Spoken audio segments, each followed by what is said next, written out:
లక్ష్యమును జీవమును ఆధారము నీ వాక్యము నా త్రోవకు.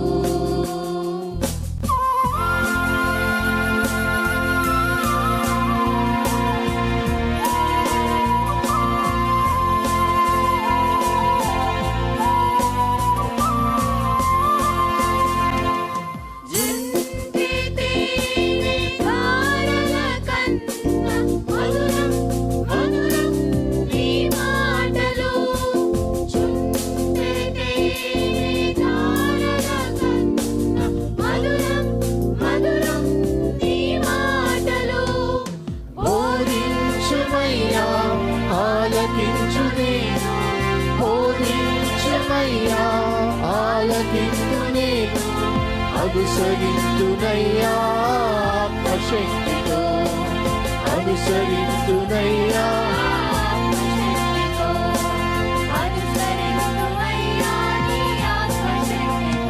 ప్రియమైన సహోదరి సహోదరులకు ప్రభు నామమున శుభములు. దేవుని దయాసంకల్పం చొప్పున ఏర్పాటు చేయబడిన ప్రభుతో ప్రారంభం అనుదిన ధ్యాన కార్యక్రమం క్రీస్తునందల ప్రేమతో మిమ్మల్ని ఆహ్వానించుచున్నాను. జుంటె తేనె ధారల కన్నా మధురమైన వాక్యము మన ప్రాణమును సేదతీరుస్తుంది, మన మార్గమును సరిచేయునది, నిత్యరాజ్యమునకు మనను చేర్చున్నది. దేవుని వాక్యము అటువంటి జీవార్థమైనటువంటి వాక్య ధ్యానం ద్వారా మన దినమును ప్రారంభించుట ఆశీర్వాదకరం. ప్రభుతో ప్రారంభం, తద్వారా ప్రతిక్షణము ఆయన మనతో, మన వెంట కాపరిగా, పోషకుడిగా ఉండాలని కోరుకుంటూ ప్రార్థనతో ప్రారంభిద్దాం. ఆయన ఆశీస్సులు ఆశీర్వాదములు సదా మనకు తోడైండునుగాక.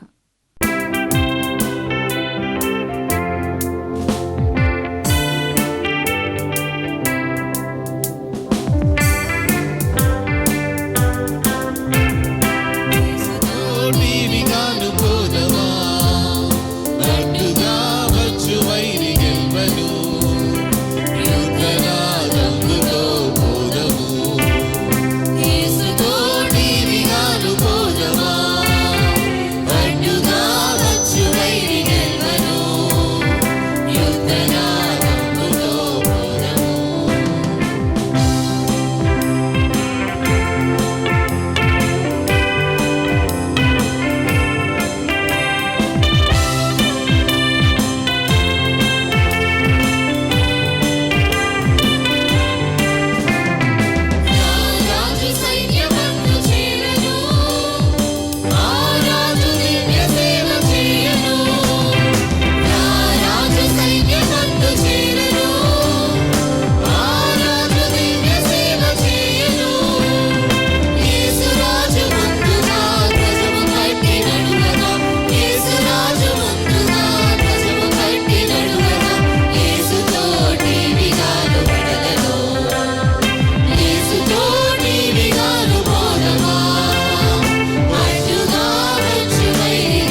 క్రీస్తునందు ప్రియమైన దేవుని సంగమా, మరొక నూతన దినమును దేవుడు మనకు అనుగ్రహించాడు. ప్రభుతో ప్రారంభం అనే ఈ ఆధ్యాత్మిక కార్యక్రమాన్ని క్రమం తప్పకుండా వీక్షిస్తున్న మీకందరికీ ప్రభు నామన శుభములు, స్వాగతం తెలియజేస్తున్నాను. రండి, మరొక నూతన దినం ప్రభుతో ప్రారంభించుటకు దేవుడు మనకు అనుగ్రహించిన ఆధ్యాత్మిక ఆహ్వానాన్ని బట్టి దేవునికి స్తుతులు చెల్లిస్తూ, దావీదు భక్తుడు తన జీవిత అనుభవాల ద్వారా మనకు అందించిన ఈ 23వ కీర్తనలోని ఆధ్యాత్మిక సత్య సందేశాలను ధ్యానం చేయటకు ప్రేమతో మిమ్మల్ని స్వాగతిస్తున్నాను. మరొక నూతన దినం, మరొక ఆధ్యాత్మిక అనుభవం దేవుడు నీ జీవితంలో, నా జీవితంలో అనుగ్రహించిన ఒక శ్రేష్టమైన వరం. రండి, ప్రార్థన చేద్దాం. కృపగల దేవా, దయగల తండ్రి, మీ పాదములకు స్తోత్రము చెల్లిస్తున్నాం నాయన.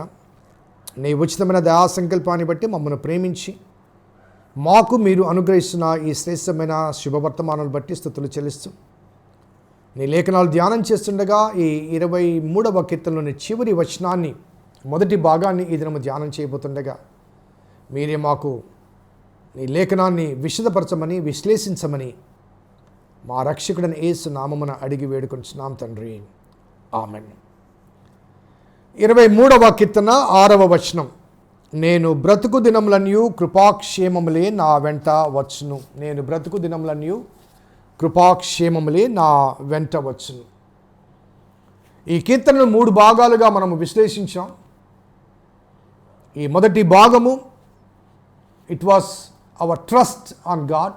దేవుని పట్ల మనకున్న నమ్మిక, ఆ నమ్మకము మన పూర్వ అనుభవాల నేపథ్యంలో ఆ నమ్మకం కలుగుతుంది.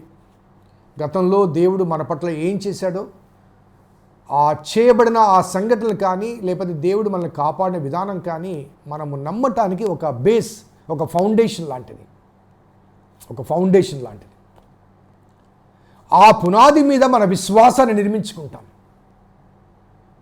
ఆ పునాది మీద మన విశ్వాసాన్ని నిర్మించుకుంటాం.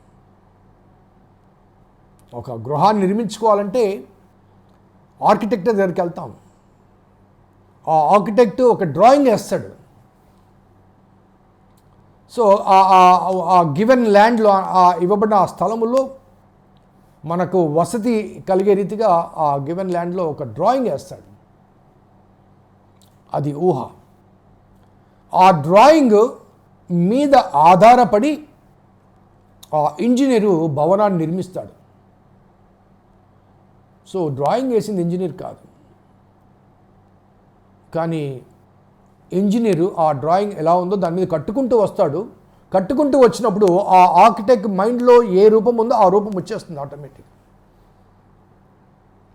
So faith is our construction. Faith is our construction. ఆ హోప్ అనేది ఏంటంటే కంప్లీషన్. హోప్ అనేది కంప్లీషన్. సో యెహోవా నా కాపరి, నాకు లేమి కలగదు. పచ్చిగల చోట్ల ఆయన నన్ను పండజేయుచున్నాడు. శాంతికరమైన జల మీద నన్ను నడిపించున్నాడు. నా ప్రాణమునకు సేద తీర్చుతున్నాడు. తన నామమును బట్టి నీతి మార్గం నన్ను నడిపిస్తున్నాడు. ఇవన్నీ కూడా ఒక వ్యక్తి యొక్క నమ్మకానికి సాదృశ్యాలైతే, గాఢాంధకారపు లోయలో నేను సంచరించిన ఏ అపాయమునకు భయపడను, నీవు నాకు తోడుగా ఉందువు. నీ దండము, నీ దుడ్డు కరయో దండము నన్ను ఆదరించును. నా శత్రువులు ఎదుట నీవు నాకు భోజనం సిద్ధపరచుదువు, నూనెతో నా తలంటి ఉన్నావు. ఇవన్నీ కూడా ఆ విశ్వాస ప్రత్యక్షత. ఆ తర్వాత ఆ క్రమములో ఎప్పుడైతే ఆ విశ్వాసం యొక్క పరిపూర్ణతలో, ఆ పరిపక్వతలో దేవుడు అనుగ్రహించే ఒక నిరీక్షణ, దేవుని ద్వారా పొందబోయే ఒక నిరీక్షణ అంటే, నేను బ్రతుకు దినములన్నీ కృపాక్షేమములే నా వెంట వస్తాయి. అనగా పైన పొందుపరచబడ్డ కొన్ని అంశాలు. సో దేవుని మీద విశ్వాసం ఉంచి విశ్వాసిగా మన జీవిత ప్రయాణాన్ని కొనసాగింపచేసినప్పుడు ఫండమెంటల్లీ ఆ విశ్వాసం ద్వారా ఏం చేసామంటే మరణంలోంచి జీవములోనికి దాటి ఉన్నాం. మరణంలోంచి జీవంలోనికి దాటి ఉన్నాం. సో విశ్వాసిగా కొనసాగుతున్నప్పుడు మన హోప్ ఏంటంటే in to the eternity, in to the eternal life.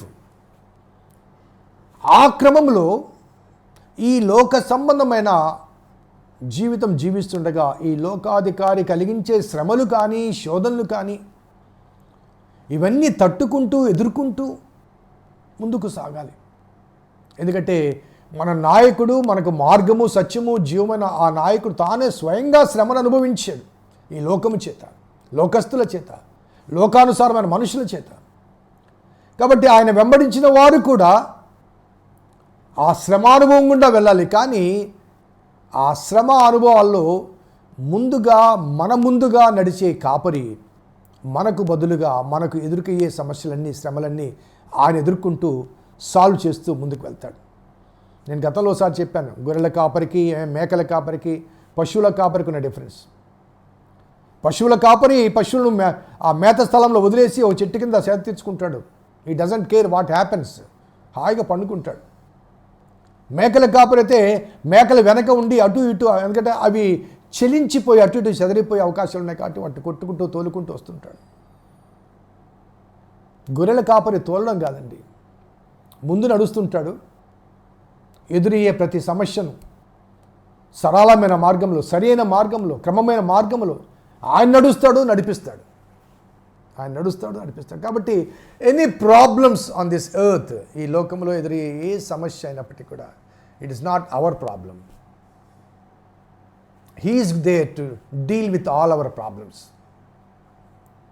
It is not his problem, our problem. And he is a good shepherd, able to deal with all our problems.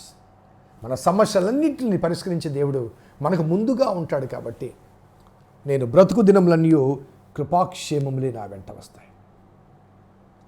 All the days of my life until I reach the eternity.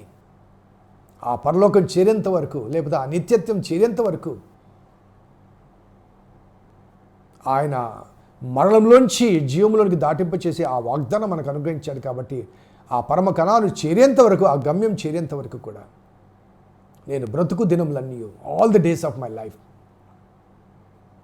కృపా క్షేమములు నా వెంట వస్తుంది.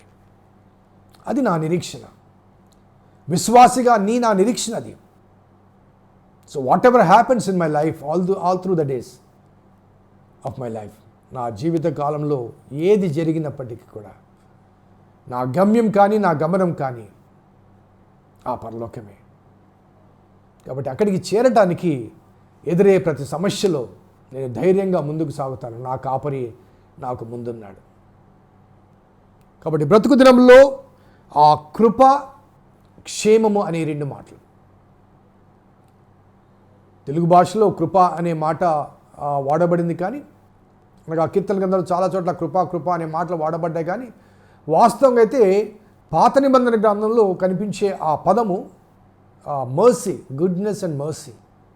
Mercy అంటే కరుణ, లేకపోతే దయ, జాలి, ఈ మాటలు వస్తాయి. సో దయగల దేవుడు తన క్షేమములో మమ్మల్ని నడిపిస్తాడు. కృప అనేది కొత్త నిబంధనలో మనకు కనిపించే ప్రధానమైన అంశం. కృప ద్వారా రక్షించబడుతుంది. ఎందుకంటే ఆయన మన రక్షకుడు, మన విమోచకుడు, కృపా సత్య సంపూర్ణుడుగా ఈ లోకములో జన్మించి మన మధ్య నివసించెను.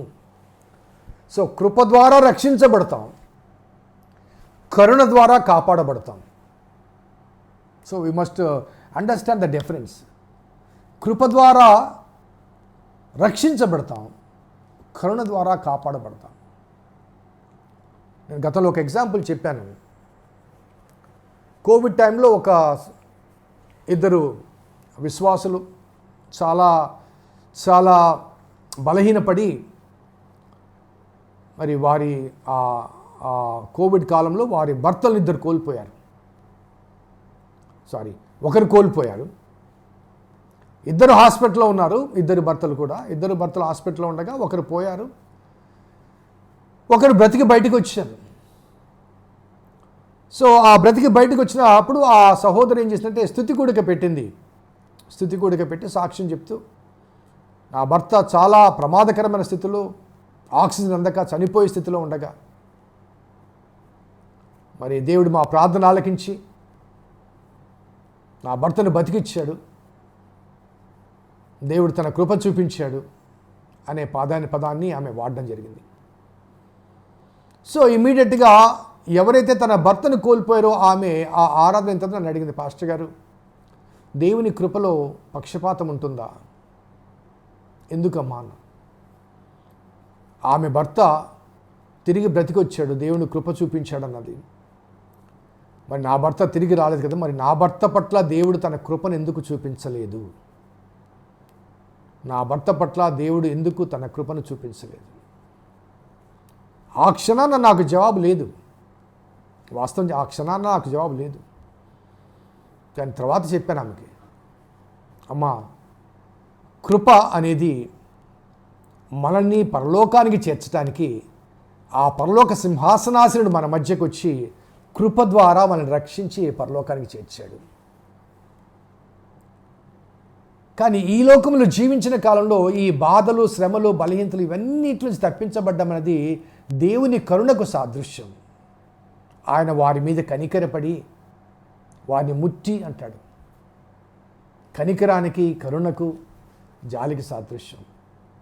ఒక మాటలో చెప్తాను నేను. సో నీ భర్తను దేవుడు పిలుచుకున్నాడంటే నీ భర్త పట్ల దేవుని కృప ఉంది కాబట్టి. ఆమె భర్త బ్రతికి వచ్చాడంటే ఆమె పట్ల దేవుని కరుణ ఉంది కాబట్టి దేవుడు ఆయనకి ఇంకా సమయం ఇచ్చాడు, సరిదిద్దుకోవడానికి సమయం ఇచ్చాడు ఆయనకి. బహుశా నీ భర్త సరిదిద్దబడ్డాడేమో, అందుకే స్వీకరించబడ్డాడు. సో నేను బ్రతుకు దినంలో కృపాక్షేమం అంటే, కృప అనే పదం ఇక్కడ మర్సీ అనే పదం, అనగా కరుణ. దేవుని కరుణ నా పట్ల ఎల్లప్పుడూ ఉంటుంది. దేవుని కరుణ ఎల్లప్పుడూ ఉంటుంది. ఆ కరుణ ద్వారా ఎల్లప్పుడూ నేను క్షేమంగా జీవిస్తాను. నన్ను కరుణించి నాకు నిరంతరము క్షేమాన్ని ఇస్తాడు ఆయన.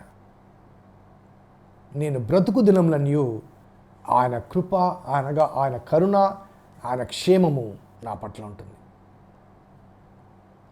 సో ఈ వాస్తవాన్ని ఆ భక్తుడు చివరి మాటలుగా చెబుతూ, ఇట్ ఈజ్ మై హోప్ అంటాడు.